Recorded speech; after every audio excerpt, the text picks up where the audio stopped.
Only after waking up did this young man realize he was in a completely unfamiliar place. The luxurious items that caught his eye only made him even more alarmed. "Your Highness, you already saw me from the very beginning." The ear-splitting scream of the man beside him made Li Han jump, but at that moment he still did not understand how serious things were.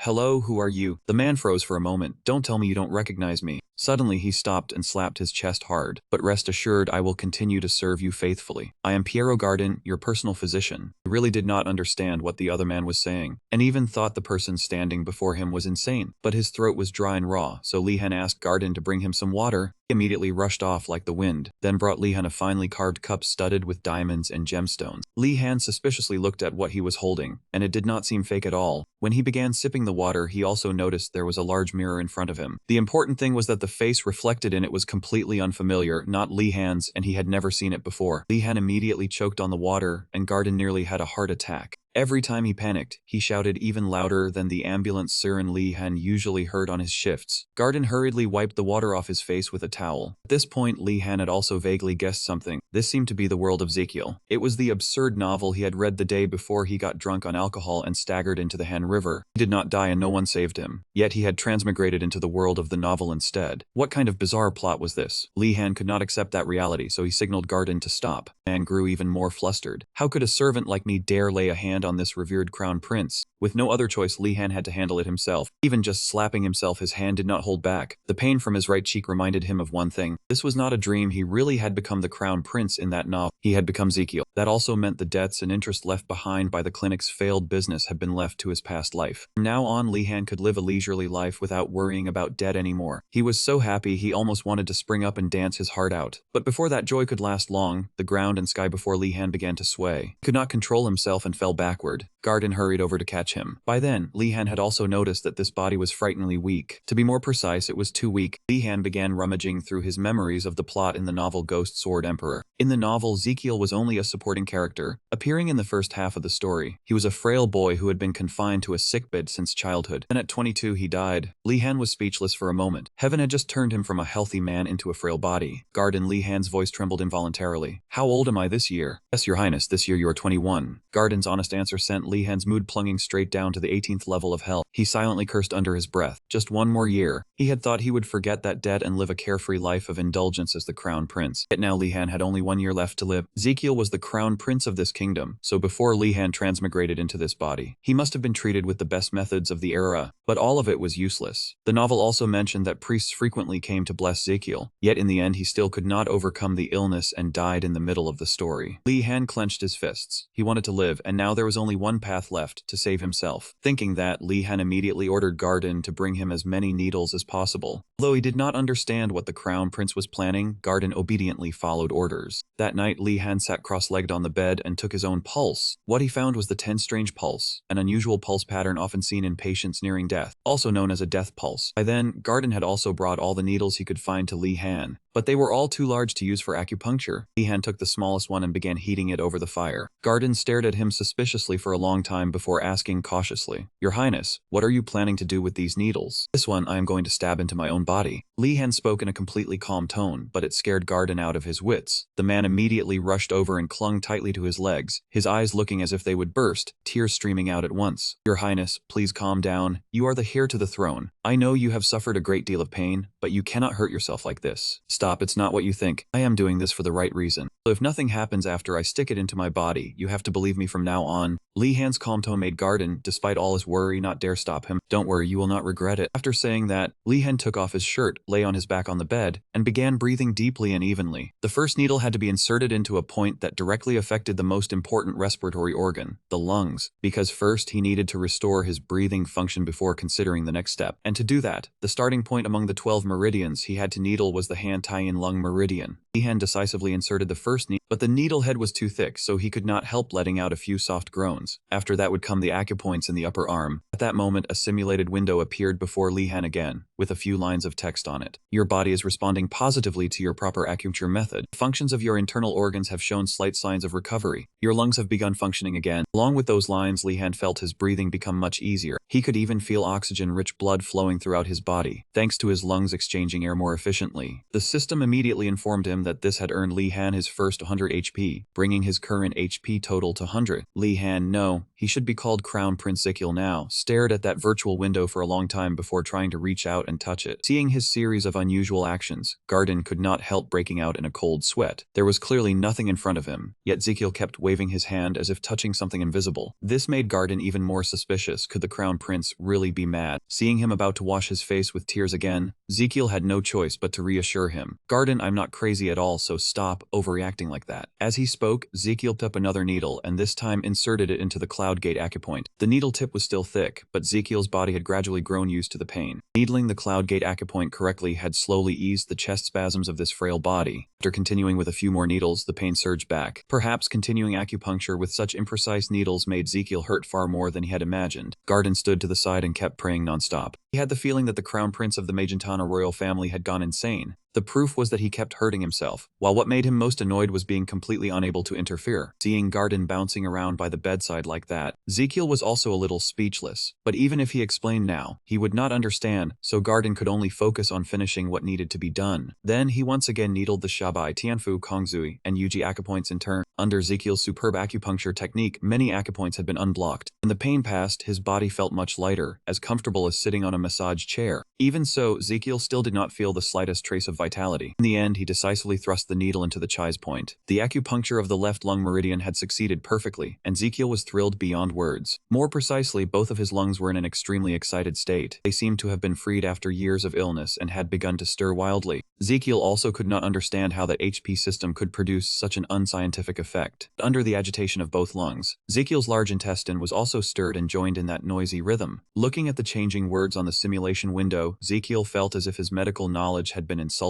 Well, being a little annoyed was fine, as long as he got HP in exchange. Just the released lung alone had already given him 100 HP. The two lungs then added another 200 points. At present, Zikil already had 600 points, enough to unlock the first skills. Seeing the word skill, Zikil's heart began pounding with excitement, because in games, when a sword is swung, sword light appears, or fire is shot out from a staff after casting magic. Could this skill be referring to the powers in fantasy novels? Just thinking about it was already enticing enough. Zikil immediately agreed to let the system display the skills that could be unlocked. There were 10 in total, including pulse diagnosis, acupuncture, cupping moxibustion, herb dispensing, herb identification, herb gathering decoction, treatment fee collection, and the Ezrahan treatment method. Zikil felt a little disappointed, thinking it would be something amazing. He was a traditional Chinese medicine doctor himself, so all 10 of those skills were things he had already mastered in his previous life. Since he still had to choose one, Zikil thought it over carefully. For every doctor, whether Western or traditional Chinese, the starting point of any treatment is diagnosis. Only with an accurate diagnosis can a doctor draw up the proper treatment plan. So he decided to choose the first skill, pulse diagnosis. Unlocking this skill cost 500 HP, leaving Zikil with only 100 points. A new status window appeared before him. The system informed him that he had successfully unlocked level 1 pulse diagnosis. From now on, as long as he sensed the target's pulse, Zikil could assess their health condition and see the results in the basic general health report. The first thing Zikil did after unlocking this skill was to check his own pulse. Now he no longer needed to make the diagnosis himself. The system would take care of everything through that pulse diagnosis skill. After a very quick scan, Zikil's basic general health report appeared. This young man was 177.62 cm tall, but weighed only 53.3 kg. No wonder his body was so weak. In addition, the scores of his 5 Zhang organs and 6 Fu organs were both only at F level. In short, the overall pulse diagnosis rated Zikil's body SS level, estimated remaining lifespan 91 days. Receiving this result, Zikil was so shocked he almost sprang out of his seat. He had guessed some of it, but he had not expected this body to be so bad that it only had 3 months of life left. Just now he had used the clockwise acupuncture method, then reduced the force as he rotated the needle. After that, he exhaled while withdrawing the needle with the help of the respiratory system and the drainage method. When Ducky L pulled the last needle out of his body, status window before him flickered and changed. His lifespan had increased from 91 to 92 days. Looks like this method really works. Zikil was so excited that he immediately applied acupuncture to the other half of his body. But this time, after it was finished, not only did his lifespan not increase, Zikil even suddenly coughed up a large mouthful of blood. A glaring red warning window appeared, stating that his body had been overtaxed by excessive acupuncture. Based on his current physical condition, the system analyzed and recommended acupuncture only 3 times a week. Garden standing standing nearby and seeing his crown prince cough up blood, was on the verge of tears. But Ezekiel had no time to care about him. Too excited, he had forgotten one thing. Acupuncture could not solve every illness at the root. What mattered was that the patient had to be healthy enough to withstand stimulation of the nerves and meridians. But Ezekiel's body was alarmingly weak at the moment. Looking at those notifications just now, it was clear that acupuncture truly did work. But the problem was that this body was too weak to keep receiving that effect often. It needed 3 days of rest before it could continue. But if he only had acupuncture once every 3 days, Ezekiel's lifespan would increase by just 1 day each time, which meant he could only live about a month longer. That still was not enough, and he would still die early like the ending in that novel. Ezekiel needed to think of a more effective way. Perhaps the fastest and most stable path was still through food, meaning that starting tomorrow, Ezekiel would need the support of medicinal herbs as well. At that thought, he began tormenting Garden again. He guessed the royal medicine vault must have quite a few good things inside. So he began probing to ask whether there were any ingredients inside that contained poison. For example, aconite root. Garden looked at him hesitantly, but in the end still nodded. Yes, even though there was none in the main hall, we still import it because this is the palace of the junior crown prince. Good, Ezekiel smiled brightly, then asked Garden to bring him aconite root. Yes, but what do you need it for, sir? Ezekiel replied curtly, but those 2 words were like terror to Garden. He immediately knelt down, and the tears he had been holding back for so long surged up again. Ezekiel felt a headache coming on. Why was there such a crybaby by his side? He could only briefly explain to Garden that this was also part of the treatment process, then asked him to bring the medicine within 5 minutes, or his life would be in danger. Garden looked at him skeptically for a long while before reluctantly leaving. Ezekiel considered that he had grasped this man's weakness. As long as it concerned his life, Garden would carry out every request unconditionally. It's just that this aconite root was truly very poisonous. Not only did a modern traditional Chinese medicine doctor like Ezekiel know that, Garden understood it very well too, but in fact aconite has 2 varieties, and the one Ezekiel wanted to use was the one with the smaller tuber, also called child aconite. Aconitine and aconite root could cause the person who ate it to stop their heart, but Ezekiel knew how to neutralize and control its toxicity. In other words, he could turn that poisonous plant into a medicinal herb. Even though Ezekiel had stated it with complete certainty, Garden was still full of doubt. He had never heard of turning a poisonous plant into a medicinal herb. Out of consideration for Garden's loyalty and concern for him, Ezekiel was also willing to explain a little to him. The process he is about to perform is called detoxification. After the toxins are removed, the root of the aconite plant will turn into medicinal material, and that is something useful for your treatment. Was that convincing enough? Ezekiel asked after a long pause. Garden kept looking at him, then looked down at the ground, and after a very long time he finally answered timidly, "To be honest, I still do not trust it very much. I have never heard of this method before, and I do not know where you got that information or whether it is reliable. But if this method can make you feel better, I will help you to the end." Right after that, Garden took the candle and left the crown prince's room. In truth, what he had just said was still not convincing enough. Ezekiel's body was weakening day by day, to the point that even the royal family had fallen into despair because no effective method could be found. So as for that detoxification process, Garden thought they might as well give it a try. In return, once the detoxification process was complete, Garden would taste it first to make sure it was safe. As soon as he heard the aconite root mentioned, Ezekiel grew so excited that he did not want to wait until tomorrow anymore, and immediately got to work on preparing the tonic. Ezekiel began brewing the medicine using all the medical knowledge from his previous life. The medicinal broth boiled furiously on the stove, giving off an indescribable and strange fragrance. Garden paced back and forth, yet he still felt that something was wrong. After all, this was a potion made from poisonous ingredients, so he grew even more uneasy. While Ezekiel was not paying attention, Garden suddenly burst into tears and grabbed his hand. "Your Highness, please think again, I beg you." Ezekiel was startled. He suddenly came up with a rather mischievous prank. "If you are so afraid, why not try it yourself first?" At first, Ezekiel only meant to scare Garden a little, but unexpectedly, as soon as Garden heard it, he answered seriously at once. "All right, Your Highness." Ezekiel was a little stunned. That old man had always been timid. Why had he nodded so readily without the slightest hesitation? Come to think of it, in that novel, Garden was extremely loyal and devoted. At the beginning, he was not the chief physician, only an assistant doctor. Even the self-confident doctors who had given up from the start on the crown prince's condition had left, and only Garden remained by Ezekiel's side. Garden was almost flawless as a person. Unfortunately, after the crown prince died, he was framed and sentenced to death. Looking at Garden's back as he prepared to test the medicine, Ezekiel's heart suddenly grew tangled. He really was a persistent man, a loyal subject. Ezekiel felt that Garden deserved a better life. Perhaps from now on, instead of only worrying about fighting for his own life, Ezekiel should also try to save Garden from the gallows. Even so, he still was not generous enough to share good things with him that easily. After all, it would still take quite some time to finish brewing the medicine. If Garden tested the poison, how long would he still have to wait? So Ezekiel told Garden to wait calmly until the medicine cooled before drinking it. He believed it too. Only when he looked at Ezekiel's skilled movements did Garden still have to ask, come to think of it, how did your highness know these prescriptions? Garden's question made Ezekiel slightly uneasy. His loyalty was truly directed at Ezekiel, so if he found out he was not the real prince, that would be very troublesome. So Ezekiel did not even blink, and began making up the most absurd story possible, that every night a mage came to visit him in his dreams, and seeing his frail and on the verge of collapse appearance, the mage felt moved and taught him several special prescriptions. The story was so ridiculous that even Ezekiel found it hard to swallow, yet Garden still reluctantly believed it. By now the medicine had cooled a little. Ezekiel took advantage of the moment while the other man was still immersed in the story he had just told. Then he quickly lifted the bowl and drained it in one gulp like a flash. Garden was stunned by surprise. Crown Prince even used this trick to stop him from testing the medicine. As for Ezekiel, about 5 seconds after he drained the bowl, his body began to react. His heart pounded wildly as if it wanted to burst out of his chest. Though he felt uncomfortable, Ezekiel still believed the medicine he had made could not be useless. Sure enough, after a little while longer, the system sent a new notice. In essence, the bowl of medicine Ezekiel brewed was perfect beyond measure. The aconite root had removed the cold energy and pain from his body, while also boosting metabolism. Most importantly, it had awakened the Azrahan energy core. Ezekiel was somewhat surprised by this result. The Azrahan energy core was a technique created by the legendary sword master Javier Azrahan and the noble he served, Lloyd Frontier. This technique was passed down only to the Marginato royal family, so it carried the symbolic meaning of royalty. Since this body had originally been the crown prince, he must have learned the Azrahan energy core from childhood. It was just that his body had been too weak, so only now could it awaken. The level 1 Azrahan energy core skill formed a ring around Ezekiel's chest, helped him process or increase the mana absorbed by that ring, while also regulating the flow of mana. At this moment, Ezekiel felt as if a donut were wrapping around his heart. He could also feel life surging through his body with every breath. It was also at that moment that he first sensed something called mana. That feeling really made Ezekiel want to shout out loud. But 1 second later, the bowl of medicine in Ezekiel's hand fell and shattered, because an unexpected wave of pain struck. It clenched Ezekiel's heart, making him feel as if his heart were about to shatter. The ring around his heart seemed to be tightening around it. Seeing the crown prince collapse, Garden was also panicked. But by now, he was no longer clear-headed enough to hear what he was saying. The system kept issuing danger warnings, because the mana ring was putting too much pressure on Ezekiel's heart. Balanced growth between it and Ezekiel's body was gone. That put Ezekiel's heart at risk of stopping. Ezekiel tried to breathe to keep his mind clear. The system said the development between Ezekiel's body and the mana ring had become unbalanced. In other words, the size of his body and the mana ring were no longer compatible. Come to think of it, Ezekiel had been weak and sickly since childhood, and had never had time to train with the mana ring. It was only when Ezekiel was 22 that he unlocked this skill, so the mana ring was like a ring that did not fit, constantly tightening around his heart. Ezekiel's right hand pressed against his left chest, as if trying to hold his heart down. If things had reached this point, he could not shrink the heart, so there was only one way left, to enlarge the mana ring itself. Ezekiel gathered the last bit of clarity he had, closed his eyes, and sensed his body. He seemed to see the scene inside his left chest, where the mana ring was relentlessly tightening around his heart. If he wanted to live, Ezekiel had no choice but to expand that ring. Immediately he grabbed it and used force to stretch it open. This was not an ordinary rope, but a mana ring, so resistance it created was extremely strong. Ezekiel felt so exhausted that he was about to pass out, but thinking of the failure in his previous life, reason urged him to keep fighting. Ezekiel had never forgotten the moment when the rumor that his clinic was a plague hotspot spread outside. The clinic was forced to close and he lost all his patients. In the end, because he was so exhausted, his hair even fell out in large patches. Not only that, the rent, debts, and interest kept piling up. Back then, Ezekiel had even had to mortgage his house to repay the debt. Thinking of the beautiful house he had been forced to mortgage, the power deep in Ezekiel's subconscious seemed to awaken. He exerted every ounce of strength he had, even though his body was almost completely numb. The will to fight of someone who had once tasted defeat was truly astonishingly powerful.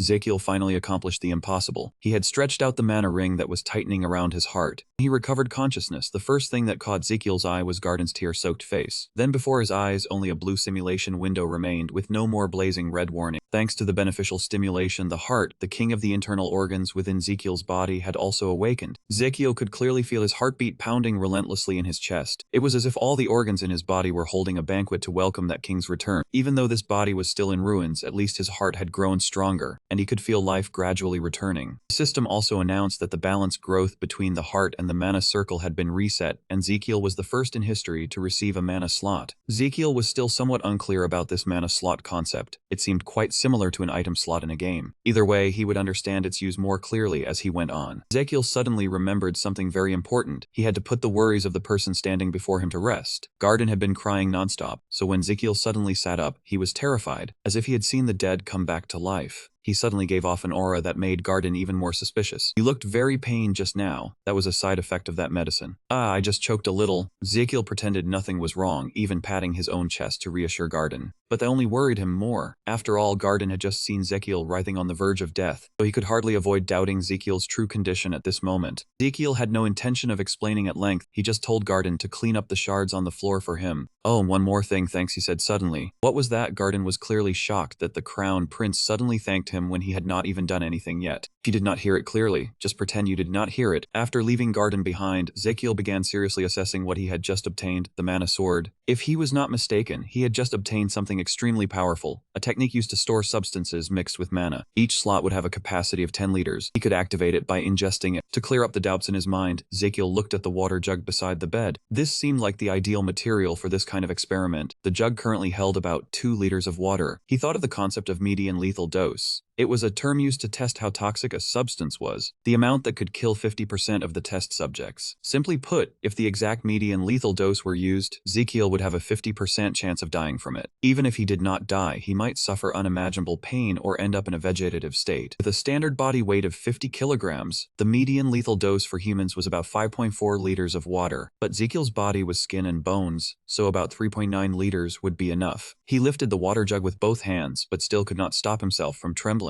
This body was truly beyond pathetic. Ezekiel began trying to drink the water jug. He wanted to test how much water he could store inside his body. Sure enough, after drinking about half the jug, the status window began to appear. Ezekiel successfully stored 1 liter of water without feeling the slightest discomfort. To be sure, Ezekiel tried drinking several more jugs. Yet even after draining a full 10 liters of water, his body remained completely normal. And when Ezekiel wanted to draw the water back out, he could do so very easily. This feeling was bizarre. Ezekiel felt like a human version of a camel, able to take out as much water as he pleased. So now he understood how to use the mana slot. Next, Ezekiel came up with a rather daring idea. He wanted to combine it with the Azrahan core technique. Since that technique specialized in absorbing, amplifying, and releasing mana, maybe it could release the water stored in his body in a different way. Ezekiel focused his mind, sensing the flow of mana circulating around his heart. Then a sphere of water appeared right in the center of his palm. Ezekiel was greatly astonished by this utterly unscientific sight. He then tried to pour the water back into the jug, but things did not go as Ezekiel had wanted. At first, he had only meant to control it so it flowed slowly into the jug. But in the end, the force of the launch was too strong, and Ezekiel shattered the exquisitely carved glass bottle on the table. Looking at the shattered bottle, Ezekiel could not help feeling a little guilty. He had thought the stored mana and water would come out gradually, a little more gently. Unexpectedly, it had suddenly turned into a waterspout. And there was another big problem. Because a loud noise had suddenly rung out in the Crown Prince's room, Garden had hurriedly led the Imperial Guards storming in. They had even thought an assassin was attacking the Crown Prince. Ezekiel immediately came up with an excuse, saying that he was so angry he had accidentally smashed the water jug on the table. The captain of the Imperial Guard and Garden exchanged glances. Ezekiel could clearly see the skepticism in their eyes. Even he thought the explanation sounded ridiculous. A few seconds later, the guard captain bowed politely. "It is fine, Your Highness. Please tell us if you are injured anywhere." Ezekiel gaped. Had they really believed it, or were they just humoring him because he was the Crown Prince? In just a moment, several soldiers quickly cleaned up the shards on the floor. As for the guard captain, he ordered Garden to escort Ezekiel back to bedroom number 2. He even carefully carried Ezekiel back to the room. After finishing the bandaging, Garden placed him on the bed, then tucked the blanket in tightly. Royal privilege really was no joke to be cared for this thoroughly. Ezekiel lay still on the bed, trying not to do anything else stupid to draw attention. The accident just now had given him a lot to think about. The mana circle and the meridians around his heart had formed a mana flow. That flow passed through his shoulder and into his right hand, continuously amplified until it was finally released with great force. That strike contained immense amount of power and energy. With such a loud sound, it was truly hard to believe Garden still thought Ezekiel had smashed the porcelain bottle himself. But before he mastered how mana worked, Ezekiel was not allowed to cause any more trouble. He had already done far too much today and needed sleep to recover. From now on, Ezekiel would also have to experiment more carefully, so no one discovered that another soul now inhabited the Crown Prince's body. However, Ezekiel's recent strange behavior had already been reported to Emperor Estelian Testerasa Magentano by a loyal servant. After hearing that the Crown Prince had hurt himself by stabbing needles into his body and even swallowed poison, the Emperor seemed utterly enraged. Ezekiel, what in the world are you doing? Next day, as soon as he woke up, the first thing Ezekiel did was brew 10 liters of medicine from ephedra and azarum. Today, to be safe, he had sent Garden out of the room before starting. Otherwise, he might faint when he saw Ezekiel drain all this medicine in a single go. But because he was too worried, Garden kept sneaking glances inside from time to time, only to see Ezekiel preparing that strange medicine again. You are going to drink it again, Your Highness. Yesterday, you were already in great pain after taking it. I already said it, I just choked. But this time you brewed far too much medicine, so I am very worried. I already said this was only for the experiment. I'll just drink a little, the rest will be poured out. Ezekiel reassured him. Garden was still half doubtful. After all, the Crown Prince had recently done plenty of things to make people worry sick. But once again, he was sent back outside by Ezekiel. After getting rid of this human camera, he immediately set to work on his mana storage project. Ezekiel used all his strength just to lift the 10-liter jug of medicine. Then he tilted his head back and gulped it down. Thanks to the mana slot skill, he had taken in a full 10 liters of herbal medicine and still did not feel full. He even felt his body a little more comfortable. After that, Ezekiel began gradually taking in the decoction made from ephedra and azarum over the next few days. The purpose was to let them do their part well.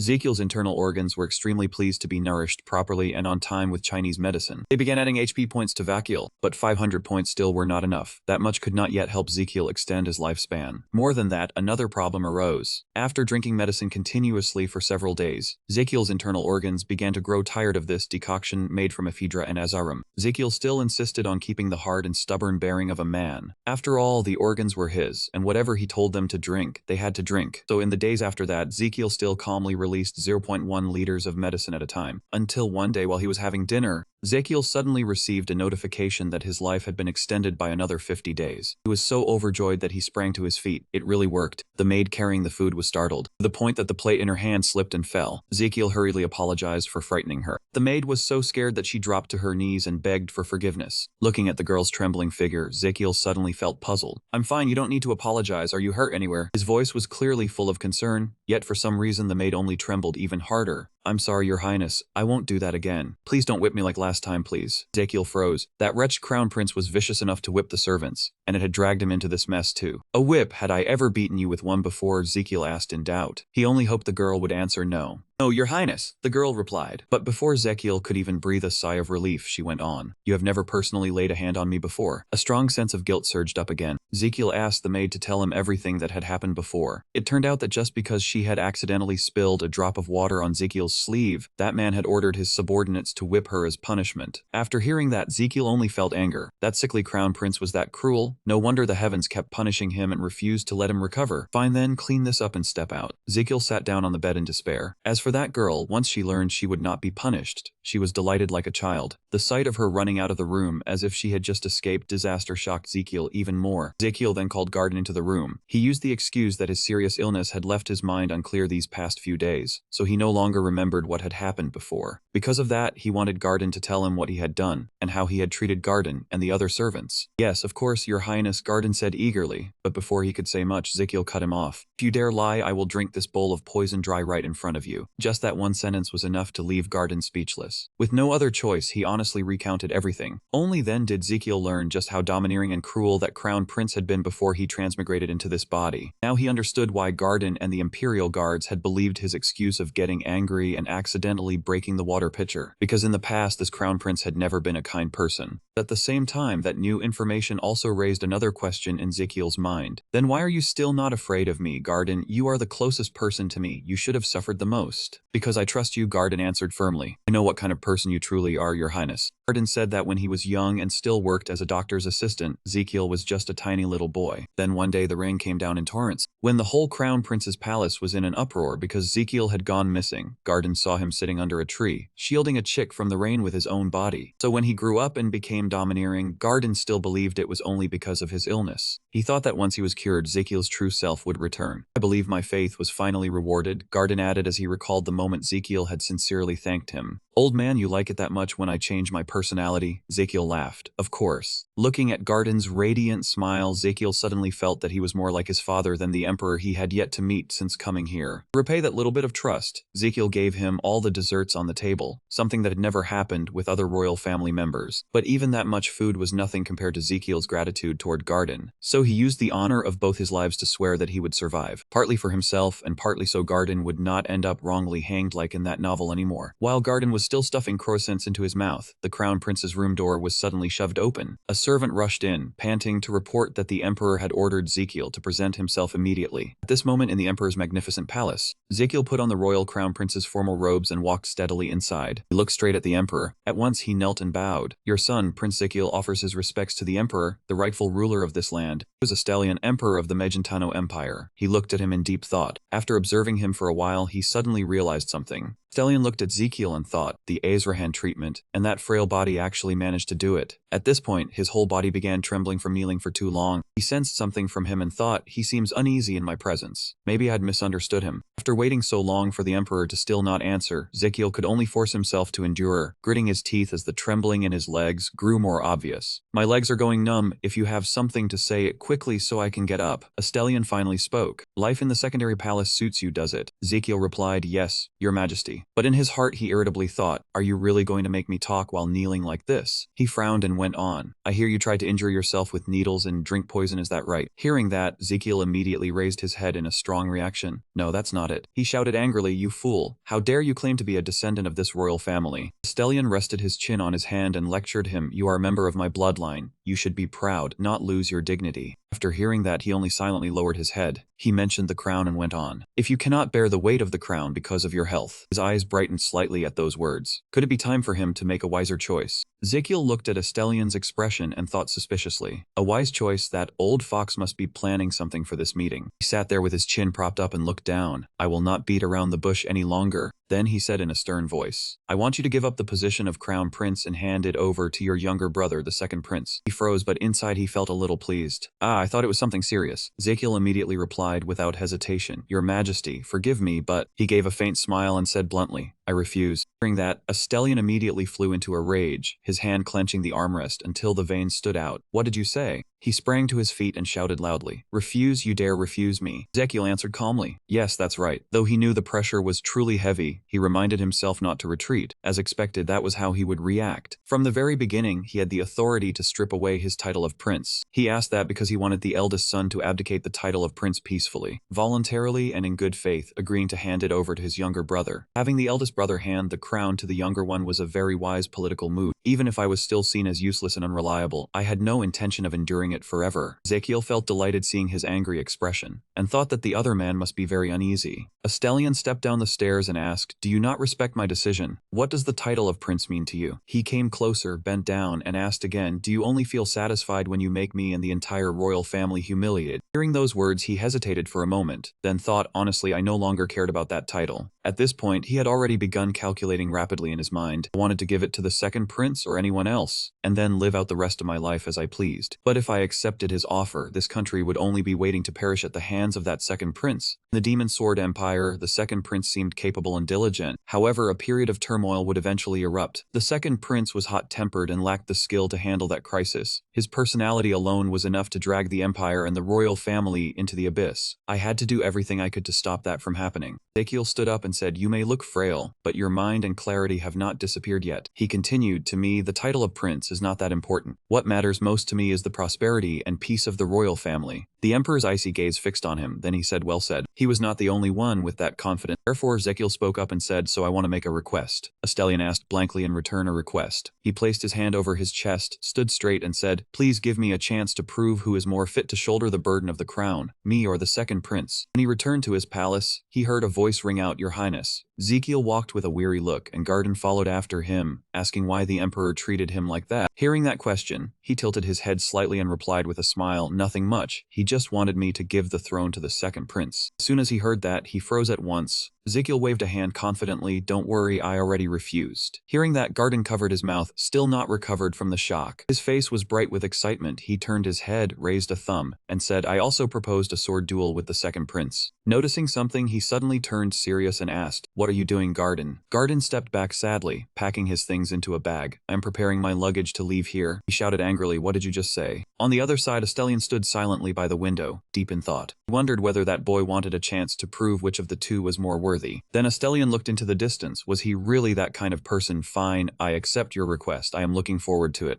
At the same time, Ezekiel and Garden were wrestling over the bag. I told you I would win. Garden could not believe it. While tugging the bag back, he replied, How could you possibly win? The next morning, the sky was clear, the weather strangely beautiful. Beneath the palace, the scene was bustling. People packed the whole area. Flags fluttered wildly in the wind. Powerful figures had also taken their seats one by one. Astellion looked down from above, his voice cold as ice. The crowd formed a ring around them, with only the second prince and Ezekiel left in the middle, preparing themselves. The women outside cheered with great excitement. Prince Theodore is so handsome, his victory must be glorious beyond words. At this moment, Theodore was slowly walking toward Ezekiel. When he got close to Ezekiel, he saw him kneeling low. Ezekiel looked up, full of confusion. He was Theodore, the second prince of the Magentano Empire. With a worried expression, he said, Big brother, I mean prince, you do not need to do this. The second prince continued, I have to say this, but you also know how everything will end. Ezekiel sprang to his feet, frowning unhappily. And are you certain you will win? The two faced each other. Theodore said, The emperor said I accepted the challenge to help you be more worthy of the throne. Hearing that, Ezekiel only felt helpless. What nonsense. Suddenly, he clutched his head and lamented dramatically. You know it too, the result will still be the same. I do not want you to take the risk for this. I will not accept it. I will not let you sacrifice yourself for me like this. Ezekiel wore a calculating smile, thinking to himself, it seems the two of you have made a huge mistake. Sorry, but Garden immediately brought Ezekiel a giant shield made of iron armor, dropped it to the ground with a heavy crash. That made everyone both startled and curious. Astellion too could not help being surprised. He gripped the armrest tightly, his face full of bewilderment. Even Theodore was stunned. He provoked him excitedly. You do not plan to concede. Ezekiel's face was full of utter determination. In the early morning, a voice echoed through the castle grounds. The crown prince is strange. What if someone hears? At this moment, the crowd standing in a circle murmured among themselves. Do you not see it? The second prince has talent in both swordsmanship and magic. He is even being taught swordsmanship by one of the most renowned knights. Ezekiel held the huge shield, took a ready stance, then smiled with confidence. Garden, standing outside, could not help worrying about him either. The crown prince had no chance of winning. This was truly something no one had expected. In a flashback, he had once trained seriously and said, joking, I told you I was serious. I want to win. At this moment, Garden, with a sad and worried expression, hesitantly said, But your highness. Before he could finish, he was cut off. It's fine. Luckily, no one expects anything of me, so I do not feel any pressure. After hearing that, he immediately put a hand to his chest and shouted, Of course I believe you will win. Ezekiel could not believe it. Lying. Who would believe you? At that point, he became even more excited, cheering and pushing his spirits higher without pause. Right then, he also stopped training, gasped for breath, then clenched both hands and said, 3 times, if I can block 3 attacks from the second prince. Suddenly he held up 3 fingers, his gaze firm. I will win. Back in the present, Garden clasped his hands in prayer, hoping that on that day they could return safely. From above, Astellion spoke, making everyone look up at him. He continued, This match will decide who will inherit the throne. Everyone listened intently. The rules were very simple.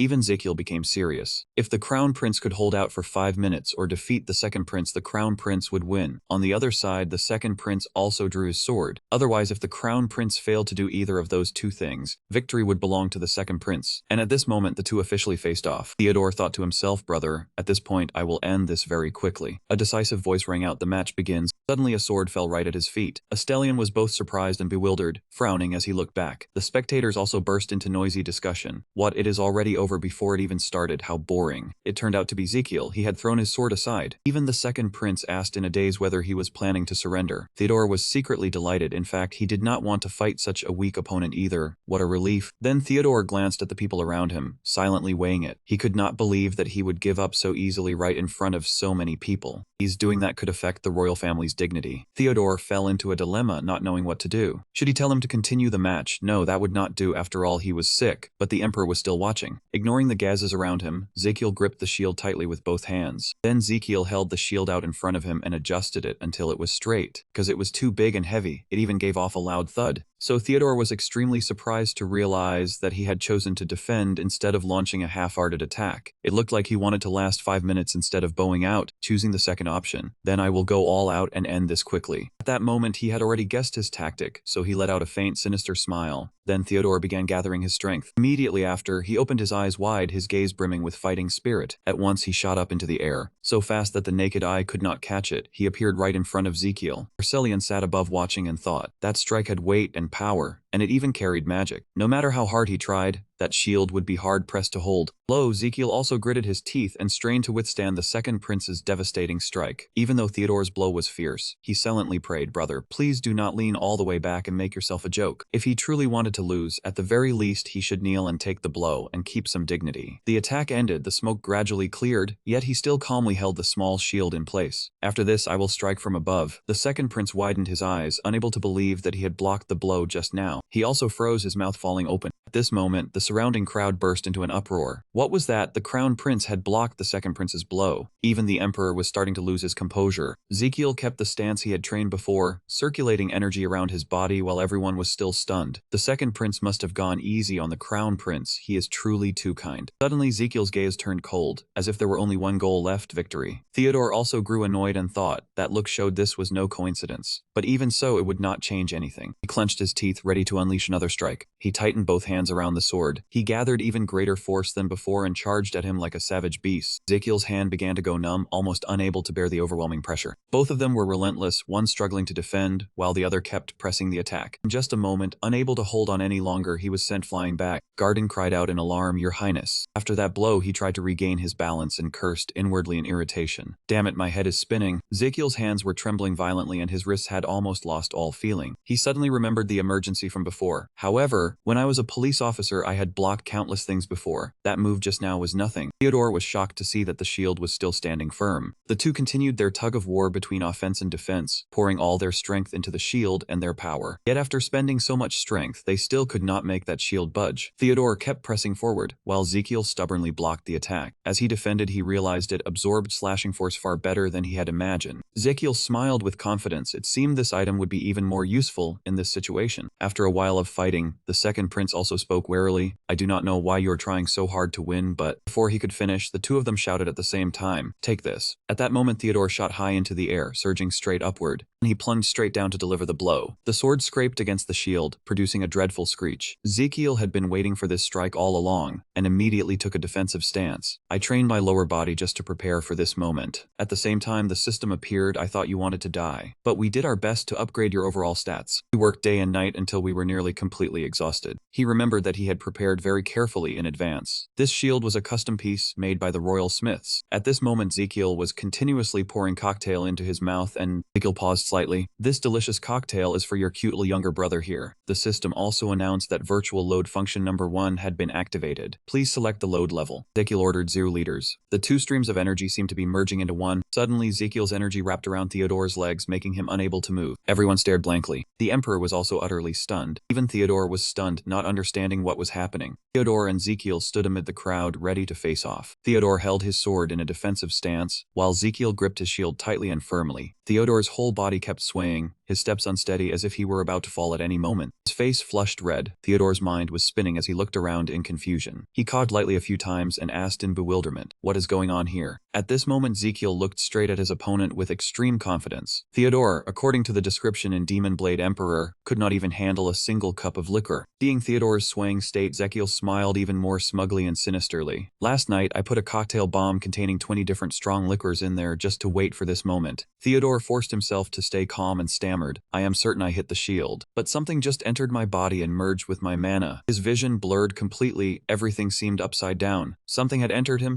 but Theodore's fighting will pulled him back, making him tighten his sword to face the attack. No, I have to focus again. The result will not change, I only need to defeat mother within 5 minutes. He thought of how the king and the courtiers would heap praise on Theodore once he reached the position he wanted, and then his father emperor would also pay attention to him. And thousands of people in the palace cheer for me. I will be the heir and become the proud crown prince. that would be best. Theodore silently tried to reassure himself. For the royal family, for the empire, and for his elder brother, who was not in good health, Ezekiel had to look at his own condition. Had it already brought him down? Suddenly Theodore blurted it out, making Ezekiel even more suspicious. So, Theodore frowned with determination, pointing the tip of his sword at him, his face flushed from the liquor. I will win. Once he finished speaking, he immediately charged at Ezekiel. His sword strikes were fast, clean, and decisive, carrying a blazing momentum. Here I come, brother. Ezekiel hurriedly blocked his fierce attacks, exclaiming in shock, he can withstand my cocktail bomb. Suddenly Theodore raised his sword high, the sunlight shining down as if adding to his strength. Then Theodore clenched his teeth and slashed straight at Ezekiel's sturdy shield. He tensed up and used all his strength to defend. Alright, for the second round of Cocktail Bomb Cup, I will treat you. The system displayed a notification as he requested. 1 liter of Cocktail Bomb, the circle, had been released. Ezekiel's eyes flared like fire and he silently growled, drink it all, gulp it down in one go. Theodore suddenly opened his eyes, as if sensing something invading his body. In his subconscious, he was sitting at a bar under the warm yellow light. Theodore looked around in confusion and blurted, "Where is this place? I was in the middle of a fight." Across from him was a bartender slowly shaking a bottle in his hand. A moment later, he pushed a blazing red wine glass alluringly toward Theodore. The friendly staff member gestured to one side and explained, "That gentleman over there has paid for this drink for you." Theodore followed his gesture and saw Ezekiel nearby, sipping a fine wine. As if sensing someone looking at him, Ezekiel turned toward Theodore. He winked, gave a friendly smile, then raised his glass as if to toast with him. Cheers. Back in reality, Theodore was utterly panicked. His face flushed even redder as he took another heavy hit. Heh, am I hallucinating? Ezekiel confidently tossed the heavy shield aside and faced him. He took a deep breath. Come on, let me help you clear your head a little. Then he rushed in to attack Theodore, who was standing there dazed from the drunken haze. The system announced that the liquid in the circle was being released. The energy Ezekiel had just absorbed gathered into a small vortex in his palm. It will hurt a little. Then he released all his powerful magic toward Theodore. Take the hit. Taking the full blow from Ezekiel, Theodore gaped and coughed in pain. He was sent staggering backward without any defense, and the sword Theodore had been gripping also flew from his hand. Theodore was helplessly knocked down in the middle of the arena before everyone's eyes. The spectators could not believe it either, all of them gasping in shock. They clearly had not expected this, and could only stare wide-eyed at the unbelievable sight before them. Even Australian was utterly astonished by the unexpected outcome of this match. Ezekiel smiled in satisfaction, pleased with what he had achieved, and began to withdraw his magic. The entire stands fell silent. No one could utter a word even though the match had ended. Asterion frowned in suspicion, secretly thinking that Ezekiel could not have really used the Azran core technique. He looked at the energy Ezekiel had just released and could not help being amazed, almost thinking he had seen wrong. Then he looked at the people around him, where the air was still mixed with countless chaotic energies and different sources of power. Asterion could clearly feel 2 powerful streams of magic fluctuating around him and Ezekiel, and he sighed in admiration. Even though he was standing very far away, he could still clearly sense the resonance of the magic circle. A while later, Theodore slowly regained consciousness, his mind still full of doubt and confusion. He suddenly sat up when he saw Ezekiel crouching down, carefully setting his own ankle. Theodore broke into a cold sweat and asked in confusion,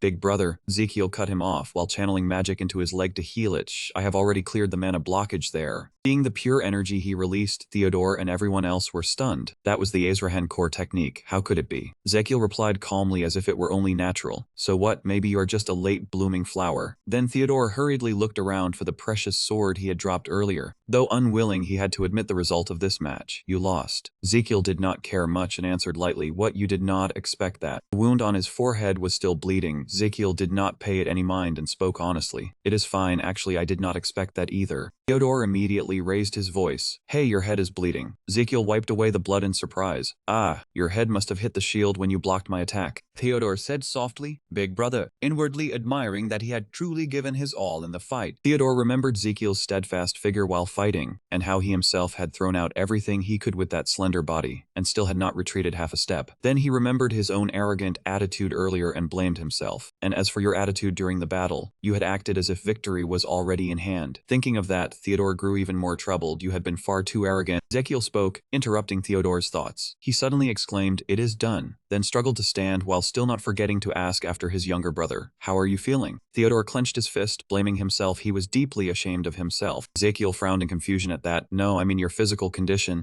Theodore answered in surprise, I feel much better now. Ezekiel put his hands on his hips, looking proud of his own ability. Is that so? He secretly preened. Of course, he had absorbed all the toxins in your body. Unexpectedly, Theodore stood up, then knelt down and bowed sincerely before him. In a solemn posture, he said seriously, I, Theodore Palermo Magentano, second prince. Theodore continued in Ezekiel's stunned silence, officially accept defeat in the duel against Crown Prince Ezekiel. He declared this loudly before all the witnesses, in the presence of His Majesty and all the subjects. Everyone was stunned in unison, their mouths hanging open at Theodore's action. Then they all raised their hands in support of his words, cheering loudly with great spirit. Ezekiel was equally astonished and stood there dazed for a moment. Then he reached out happily and shouted, I did it. Among the excited crowd, Garden hurriedly wiped away his tears and choked out, Oh, Your Highness, to think you would be this happy, it is unbelievable, sob. At this moment Ezekiel widened his eyes in interest, waiting eagerly. It has finally appeared. You have successfully healed another person for the first time in this world. A skill has been unlocked from the great achievement. Level 1 Healing Fee Collection. Your vitality increases when you extend the patient's lifespan. Her conversion rate is 2,000 to 1. Looking at the system rewards, Ezekiel excitedly clenched his fist and shouted happily, great. The system then displayed that the level 1 Healing Fee Collection skill had activated, extending Theodore's lifespan by 0.5 days. This lifespan unit is too small, the minimum unit for calculation is 1 day. Ezekiel glanced over the notification lines and blurted, oh, that is quite good. He thought to himself, after all, what mattered was, he had imagined himself like a spear charging straight at someone. But now when healing a patient, if Ezekiel happily siphoned Theodore's lifespan, then his own lifespan would also increase, right? Ezekiel continued thinking of the precious elixirs. It really was quite lucky, no matter how many herbs he drank. Then he thought of himself as a cactus covered in thorns, pricked until it was no different from pouring water into a broken jar. A helpless scene flashed through his mind, making Ezekiel cry out painfully under the stream. It failed. Ezekiel smiled in satisfaction, looking forward to the future with great anticipation. But now that had come to an end. Suddenly Astelion's words cut off his train of thought. Why do you not answer my question? He repeated the question in a stern voice. Let me ask again, you used the Ezrahan core technique in the fight just now, did you not? Ezekiel did not hide it at all and admitted frankly, yes, I used it. Astellion continued to question him. How could you use it? Ezekiel replied vaguely, I am not sure. Astellion frowned, unable to believe his answer, not sure. Ezekiel repeated yes. He could not help feeling troubled. How could he say that the acupuncture points all over his body had created that skill? Astellion suddenly gave his own answer to the question, yes, on the day you were born, I personally carved the Ezrahan core technique into your heart. Ezekiel respectfully replied, it is my honor, father. Astellion said sternly that with your frail body, you should never have been able to endure it. Ezekiel did not want to explain any further, only said indifferently, I am sorry, father. Astellion looked at him and praised him, yet you even surpassed your younger brother. Once again Ezekiel only answered perfunctorily, thank you, your majesty. Astellion angrily warned that you had also ruined my mood and my plan. Ezekiel immediately bowed and apologized, but his expression was anything but sincere. I am sorry. He could not help wondering, was that praise or criticism? After saying that, Astellion turned as if to leave, but a promise was a promise and an agreement was an agreement. Today you defeated your brother, but according to the agreement I will not strip you of your prince title. Suddenly he turned back and narrowed his eyes at Ezekiel. However, he continued in a stern voice, I will keep watching you, always doubting and testing your ability regarding the succession, you understand. Ezekiel did not answer immediately, only clenched his fist in unwillingness. Astellion turned in irritation, whirled around, looked straight at him, and asked in a low voice, why are you not answering? Ezekiel only then slowly spoke, replying politely, yes, your majesty. He frankly reminded the powerful king, I heard that recently you have been neglecting sword practice because you are busy with court affairs. That is not good. His voice remained even, as he were simply giving ordinary advice, which left Astellion quite surprised. You should keep up your training, and also loosen your body. Ezekiel stood among the crowd and clearly said that he should eat vegetables more often. If possible, he should also consider quitting smoking. Astellion frowned at that, his voice sinking a little. You speak to me like that? Ezekiel did not flinch at all and calmly replied, that is only my concern and my sincere advice. After a while in the vast forest, beautiful shafts of sunlight pierced through the gaps between the leaves. Carriage sped along the forest path, and inside, the voice of a powerful man rang out, as if trying to avoid the topic just raised with those dangerous demands. Sitting in the carriage, Astellion thought about it in silence, including the Ezrahan core technique he was using. He stomped in anger, because using that technique on such a frail body was far too risky, and could easily lead to unpredictable consequences. Thinking of that, he grew even more troubled, but he also realized it was enough to prove just how desperate the boy had become. He recalled the image of Ezekiel alone as a child, and could not help but feel heart-ache. a child who lost his mother at birth, a child who always had to endure pain. Stellion thought of him as an adult and silently lamented. He had placed great hopes on the boy, yet been disappointed more times than he could count. Then suddenly he froze when he remembered the determined look on Ezekiel's face in the previous match, but Stellion was once again hope for Ezekiel. It was precisely the small spark of hope the boy showed today that touched his heart once more. That afternoon, Ezekiel sat in his carriage, silently passing through the deserted street. He stood dazed, remembering a sad memory of the father from his previous life who had died of a stroke. He remembered the moment he held him when he found him lying motionless on the plain hospital bed. We had just been joking around together, then that call came, but it was already too late. Ezekiel thought of Stellion's ending and could not help but feel heavy-hearted. The Emperor had also suffered a stroke after Ezekiel died early in the novel. Ezekiel frowned, determined that such a thing could not happen again. The Emperor had to stay healthy to keep his throne secure, and he would prolong his life by charging for treatment. He kept sinking deeper into thought, his heart heavy. He never wanted to experience that pain again. Just then, Garden loudly cut off his thoughts. Looking at his pitiful expression, Ezekiel could only awkwardly say, "Ah, you startled me." Garden was in tears, looking utterly miserable. "Your Highness, please ask me why I am crying." Ezekiel was sweating and could only force a reply. "All right then. So what are those tears for?" Garden seemed very pleased and moved closer to him. "Those are tears of sincerity." He kept speaking with more and more pity. "You must have had a hard time, right? You must be exhausted by now." "Right." Ezekiel helplessly raised a hand to stop him. "I appreciate your kindness, but I need to rest. I still have a lot to do tomorrow." Garden looked at him suspiciously. "Halare Mantinio, do you mean you have a lot of to handle?" Ezekiel answered briefly. "I need to meet someone." Night fell, and the street outside was still bustling with people passing by. Garden and Ezekiel enjoyed a lavish dinner, then he cautiously asked, "This is Sorrentino Garden, right?" "Your Highness," Ezekiel confirmed. "That is right. This is one of the 10 most famous restaurants in the capital." Suddenly he turned and asked him, "You know this place very well, don't you?" Garden immediately replied, "Yes, I know this place pretty well." He could not help being surprised at the unfamiliar look before him. "Your Highness, why are you disguised?" Suddenly there was a knock on the room door, cutting off the conversation between the two. An employee walked in and respectfully asked, "What would you like to order?" Ezekiel immediately recited a string of dishes he wanted, such as pasta without sauce noodles and salad without vegetables. He continued adding requests, then even asked for a grape-based drink. "I will eat until the sun sets, alright?" Garden, sitting opposite him, still could not make sense of what he meant. The employee suddenly replied in a cold voice, "Then please follow me, I will lead the way." Ezekiel immediately stood and followed. Only Garden was still staring blankly after them, not understanding what was happening. As he walked through the hallway, he lowered his voice and asked, "What did you just order, Your Highness?" Ezekiel did not explain, only hinted, "You will know when we get there." The employee pushed a cabinet aside, revealing a hidden staircase behind it. "Please go straight down this way." Seeing that hidden passage, Garden could not help but be shocked. "There is a place like this in a restaurant." He looked at Ezekiel in suspicion. "How do you know about this, Your Highness?" Ezekiel let out a quiet breath of relief in his heart, thinking. Thankfully, it was still just like in the novel. The two quickly went down the stairs, while Garden kept asking, "Your Highness, what is this place used for? Why did you come here?" Ezekiel only answered vaguely, "I came to collect treatment fees." That answer only made Garden more confused. "Huh." The two reached the bottom of the stairs. An old door and a cracked wall appeared before them. Ezekiel continued, "I have someone to meet here." He suddenly asked Garden about an unfamiliar name. "Have you ever heard of someone named Damien?" Garden answered vaguely, "Never." Ezekiel affirmed, "Of course you haven't." After saying that, he stepped forward and shoved the door open. Behind the door was a chaotic arena, where two men were charging at each other amid the cheers of the gamblers. Looking at the red stains spreading everywhere, Garden hesitantly called out,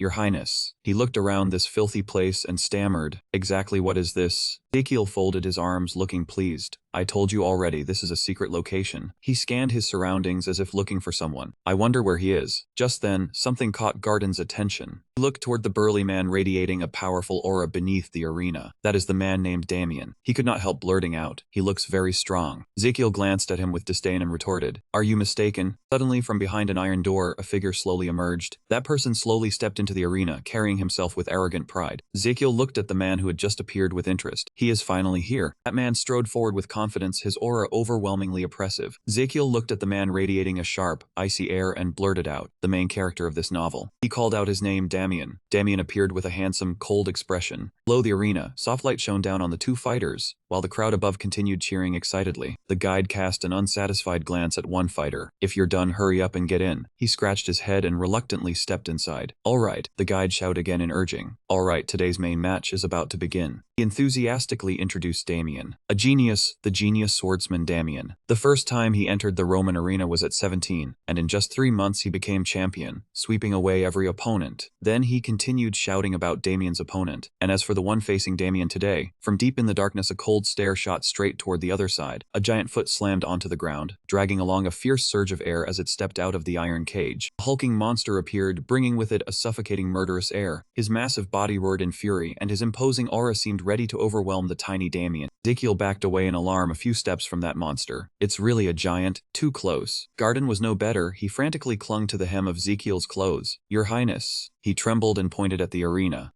What is this place? Exactly, Your Highness." Garden continued in horror. "Are they feeding the giant live humans? What in the world is this place?" That monster suddenly roared and lunged straight at Damien. Damien did not panic. He shifted his feet slightly to avoid that attack. The monster's huge hand like a pair of tongs closed in on Damien's face, startling even him. But that swing did not hit him. It only swept through the empty space in front of him. The monster halted, then roared in fury. The monster, unwilling to accept it, swung its arm straight at Damien again. But the result was still the same. All of the monster's attacks were dodged by Damien very quickly. With astonishing speed, Damien lightly avoided the monster's dangerous strikes. Suddenly, Damien's brows furrowed slightly. He had caught the perfect moment to counterattack. Damien grasped the sword at his waist, preparing to draw it and strike the monster. The monster kept growling nonstop, showing just how ferocious it was. The flash of a sword, swift and decisive, charged in and left him completely stunned. Damien coldly swept his gaze over the enemy, then slashed straight into the monster, blood spraying onto his handsome face. The giant monster was split in two by the young man's sword, a truly miserable sight. Everyone who witnessed it froze, falling silent in an instant. Right after that, they burst into excited cheers for Damien's skill. Before the crowd's cheers, Damien did not care at all. He only coldly turned and walked away. Ezekiel also could not help widening his eyes in surprise, silently marveling, so he really took it down. "Even more impressive than I thought." He looked at Damien's back, and became even more certain. Perhaps that was why he became the male lead. He recalled the plot in the novel. Someone who could stand alongside Javier, the master regarded as the strongest in history, truly was a sword genius. Ezekiel hurried to leave Garden. "Remember to stay on high alert at all times and follow me." Garden jumped in fright and hurriedly replied, "Yes, yes, Your Highness." The two of them walked into a deserted corridor, one that was guarded with extreme strictness. They stopped, facing that ferocious-looking guard. He immediately went on alert, blocked them, and interrogated them. "Who are you? Stop right there." Suddenly his attitude changed. He lovingly cradled the gold bar in his hand. "Ah, you two may go." Ezekiel smiled faintly at his money-hungry expression. He quickly opened the door to that room, poked his head in, then politely asked whether Damien was here. Damien was wiping away the blood splattered from that monster just now. He only gave him a suspicious glance and did not answer. Ezekiel timidly stepped closer to him, trying to steady himself and repeatedly telling himself not to be afraid. Even though his gait looked somewhat stiff, he still burst out laughing. "You're scared, ha ha ha." Ezekiel moved over and took the bottle of medicine on Damien's table. He looked at the bottle and sighed. Poor man, why is he only using cheap painkillers like this? After taking this, how is he supposed to sleep? Damien frowned in vigilance, questioning the stranger. "Who are you?" Ezekiel did not answer, only smiled meaningfully. "Me, I am the one you need." Damien guessed what he meant and asked back, "You came here to sell medicine?" Ezekiel answered gently, "Something like that." Damien did not care much, glanced over and drove him away. "Get lost, I already have enough medicine." Ezekiel still casually picked up that bottle of medicine, refusing to leave. What good is it to take a whole load of cheap painkillers like this? Damien's face darkened, his hand tightening around the sword on the table. At that very moment, Ezekiel's next words made him freeze. "If you keep taking things like this, you'll never cure the pain at the back of your neck for the rest of your life." Seeing Damien's stiff expression, Ezekiel grew even more interested. "Found the weak spot, it's time for me to make my move." Suddenly, a display screen appeared showing the human body in clear detail. Ezekiel held a small staff and pointed at it excitedly. "Come on, listen here." He pointed the back of the neck on the image, explaining clearly. "The most severe pain symptoms usually appear at the back of the neck." Ezekiel deliberately moved closer to Damien, acting sympathetic. "Your head and neck are stiff, that must feel awful." Then he massaged Damien's shoulders, trying to curry favor. "Your neck and shoulders are stiffening up." Ezekiel looked at Damien inquisitively. "You must be wondering how I know." Damien did not answer, only silently watched him with caution. Ezekiel put on a pained look again, describing that pain. "When the pain worsens, it spreads to half the head, to the forehead, even to the space between the eyes." He broke out in a cold sweat, hugging himself tightly. His skin prickled, sweat poured without stopping, and his eyes hurt so much they looked ready to burst out of their sockets. He imagined the waves crashing against the shore, then continued. "The frightening thing is that the pain keeps surging like wave after wave, then ebbing away, over and over without end." Ezekiel kept describing the writhing sensation as the pain dragged on endlessly. "It drives people insane. Just when you think it's about to stop, it surges back, no different from hell. Damien listened coldly to Ezekiel,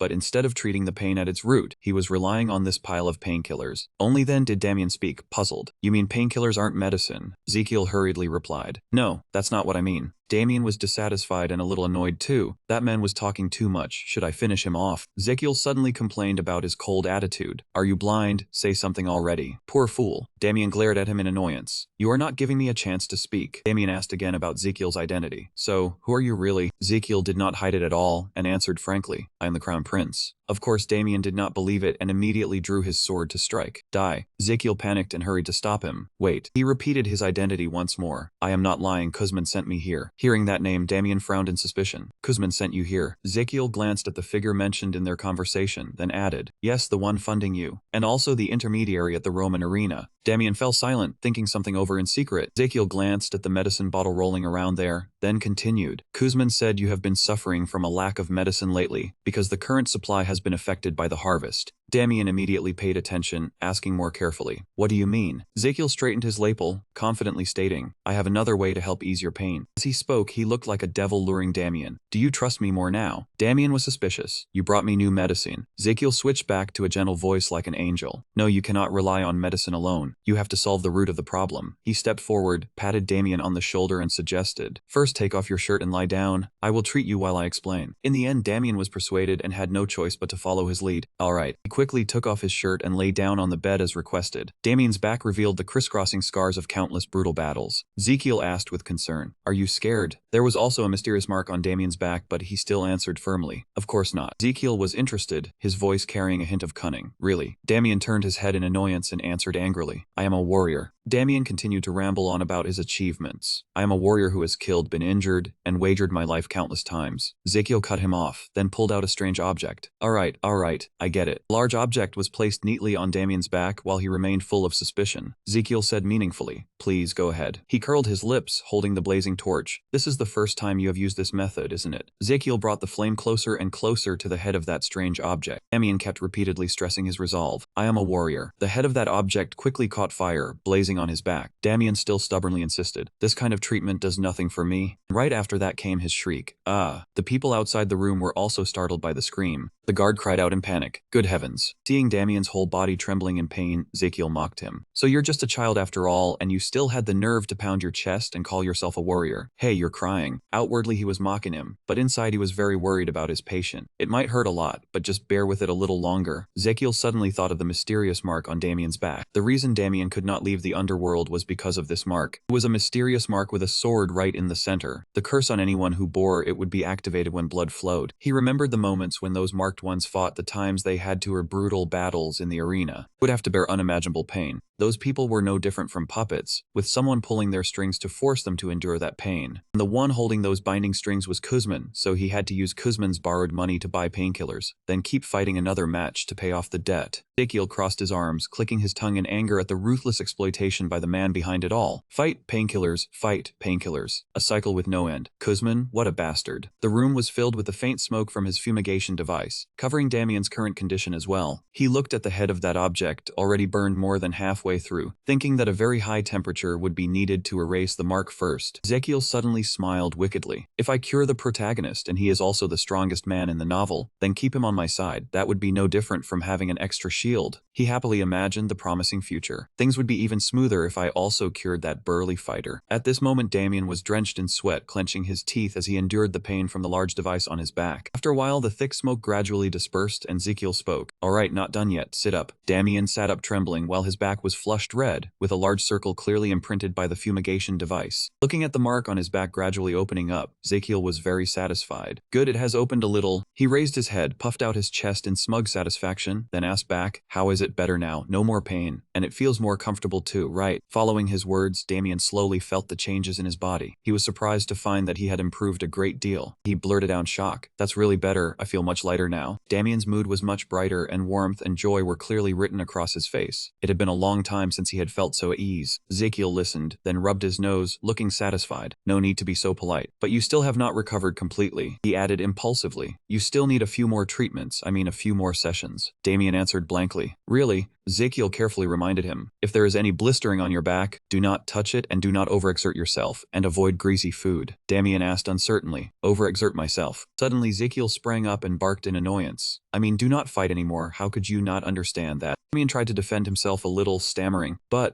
he clenched his fists and blurted out, Kuzman will not allow that. Ezekiel understood his worry and quickly reassured him. Do not worry, I will handle this. Damien stared at him in surprise, then asked in doubt, who are you? His voice softened a little, almost pleading. Please tell me your name. Ezekiel lifted his face, tilted his chin, and spoke with an air of arrogance and refinement. Oh, you have not heard. I am the Crown Prince. The entire room instantly fell into a long silence after that proud declaration. Damien clearly did not believe it, but he did not ask further either. All right, you must have your reasons. Ezekiel was silent for a moment, not knowing how to explain. I am serious. He coughed a few times to change the subject. Anyway, from now on, just do what I say. Ezekiel said sternly to Damien. Tonight, no matter what happens in the arena, do not run off anywhere, just stay here obediently. Damien was puzzled and asked hesitantly, why? Ezekiel suddenly grew harsh, pointing straight at him. Do not ask so much. With that, he turned and left. If you stay here, you will be safe. Before leaving completely, he even looked back, studied Damien carefully, then reminded him. Only then will you be able to see me again. Damien fell silent, seemingly thinking about something, and did not answer right away. He suddenly knelt before Ezekiel to show respect. I understand. After leaving that room, Ezekiel and Garden walked along the old corridor to the outside. Garden followed behind while calling out, Your Highness. Ezekiel glanced over, surprised, and asked,